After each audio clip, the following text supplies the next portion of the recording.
ថ្ងៃនេះយើងរៀនមេរៀន resistance យើងបន្តហ្នឹងហើយចំណុច3និមិត្តសញ្ញាA or និមិត្តសញ្ញា or នៅក្នុង board និងរបៀបគណនា A ហ្នឹងបងប្អូន R ហ្នឹងបងប្អូនដឹងហើយអាហ្នឹងគឺ resistance នឹងឯងខ្ញុំខ្ជិលសរសេរ resistance នេះបងប្អូននិមិត្តសញ្ញាវាគឺខ្ញុំលើកមកតែ1.8នេះទេប៉ុន្តែវាមានច្រើនជាងនឹងទៀតហើយដូចខ្ញុំនិយាយអញ្ចឹងទោះបីមានច្រើនណាមិនក៏ដោយសញ្ញាមិនក៏ដោយសំខាន់គឺក្នុង board ហ្នឹងគេដាក់អក្សរ R អក្សរ R គឺ resistance ទាំងអស់បងប្អូនចាំឲ្យច្បាស់ក្នុង board យើងនីមួយៗគឺគេដាក់ហើយអក្សរ R ហ្នឹងគឺគេដាក់ទាំងអស់គេអត់មិនអត់ដាក់ទេណាបងប្អូនឃើញសញ្ញាអាមិនក៏ដោយកាញ់រួញអ្វីអាខ្លីអាមិនក៏ដោយអាហ្នឹងសុទ្ធតែ resistance ទាំងអស់ហ្នឹងហើយឲ្យតែមានអក្សរ R ចាំឲ្យច្បាស់ជាក់ស្ដែងបច្ចុប្បន្នគេយកប្រើច្រើនជាងគេគឺ2នេះបងប្អូននេះអាមួយនេះមួយនេះមួយហ្នឹងមួយនេះពីរហ្នឹងទេគឺប្រើច្រើនជាងគេទាំងអស់នេះក៏គេហៅ resistance ដែរដូចអានេះអញ្ចឹង variable resistor ឃើញអត់បងប្អូន variable អា Q ដែលជើង3ហ្នឹងអាសេរី control អីអាហ្នឹងហើយគេហៅ variable ហើយ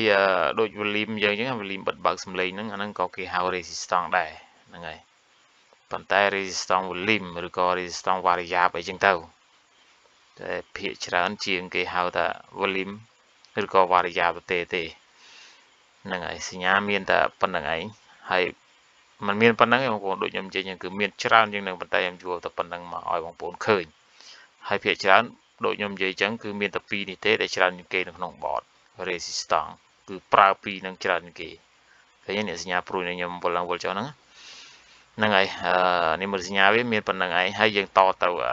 របៀបគណនាហ្នឹងហើយបងប្អូននេះគឺជាសញ្ញា resistance ហ្នឹងហើយ3គ្រាប់បងប្អូនច្បាស់ឆ្ងល់ហ្នឹងហើយអានេះខ្ញុំភ្លេចទៅសេអានេះរបៀបនេះគេហៅថាតជាខ្នែងហ្នឹងហើយបងប្អូនកត់ចំណាំខ្លួនឯងផងខ្ញុំអត់បានសរសេរដល់ទៅនេះតជាខ្នែងអានេះគឺរបៀបតជាស៊េរី1 2ហ្នឹង A1 A2 ហ្នឹងបងប្អូន R1 R2 ហ្នឹងច្រឡំទៅ A រហូតនេះនិយាយ R1 R2 ហ្នឹងហើយគេហៅតជាស៊េរីបងប្អូនកត់ចំណាំខ្លួនឯងផងទៅសេចំណាំខ្លួនឯងផងតជាស៊េរី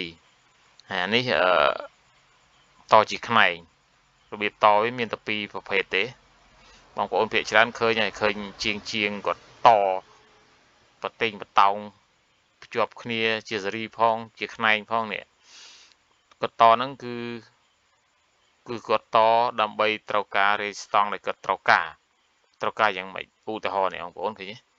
យើងត្រូវការ resistance 333 អូមប៉ុន្តែយើងអត់មានទេអញ្ចឹងយើងគិតមិននៅក្នុងផ្ទះយើងមានតែ1គីឡូនឹងហើយគឺជារបៀបកណនាជារបៀបតវាឲ្យកើតជាអ្វីដែលយើងត្រូវការដូច333អូមនឹងឯងអញ្ចឹងបងប្អូនដឹងស្រាប់ហើយ 1K គឺវាស្មើនឹង 1000 មែនទេហ្នឹងហើយប៉ុន្តែយើងហៅថា 1K នោះ 1000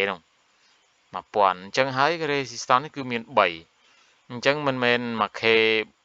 តជាខ្នែងអញ្ចឹងកើតជា3000ទេណាកុំច្រឡំបងប្អូនអានេះពេលយើងតជាខ្នែងអញ្ចឹងគឺវាទៅជា1000ចែកនឹង3វិញឃើញ resistance នេះ3ទេអញ្ចឹងវាចែកនឹង3នឹងឯងកុំបាច់ឆ្ងល់ថាបាន3មកពីណា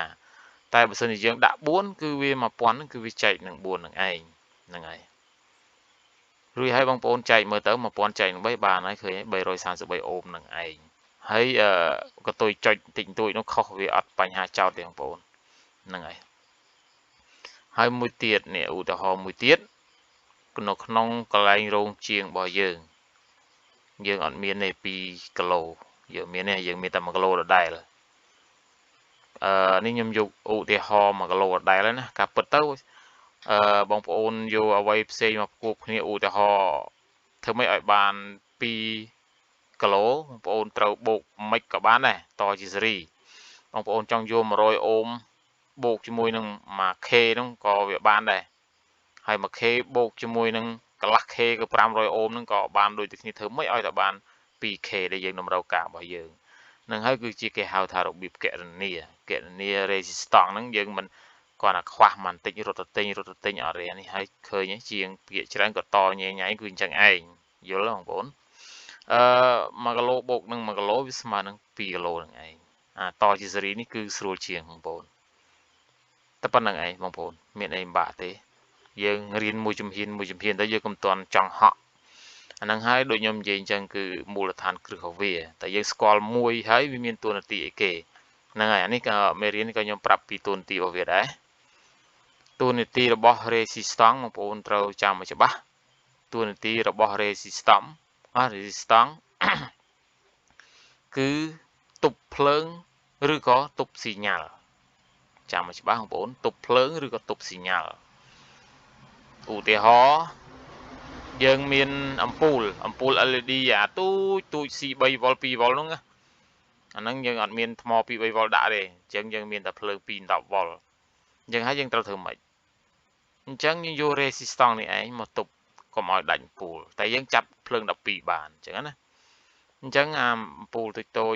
LED តូចនោះវាស៊ីមក 2V ឬក៏ 3V ឬក៏ 1V កន្លះអីអញ្ចឹងយើងយក resistance 1គីឡូមកទប់ជើងខាងណាក៏បានខាងដកឬខាងបូករបស់អំពូលនឹងក៏បានដែរទប់មកយើងចាប់តគុយ 12V ផ្ទាល់មកគឺវាអត់ដាច់ទេបងប្អូនតែបើអត់ resistance ហ្នឹងគឺដាច់ប៉ាត់អញ្ចឹងណាហ្នឹងហើយតួនាទីរបស់ resistance គឺ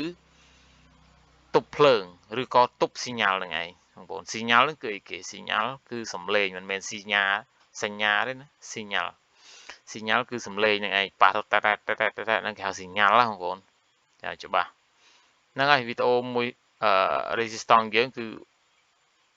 បញ្ចប់ហើយអានេះគឺបញ្ចប់ហើយត្រឹម3ហ្នឹងឯងហើយបន្ទាប់ពីមេរៀននេះទៅគឺយើងរៀន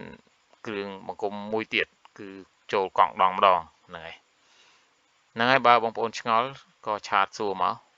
resistance មានតែប៉ុណ្្នឹងឯងគណនាហើយនឹងសញ្ញារបស់វាអរគុណច្រើន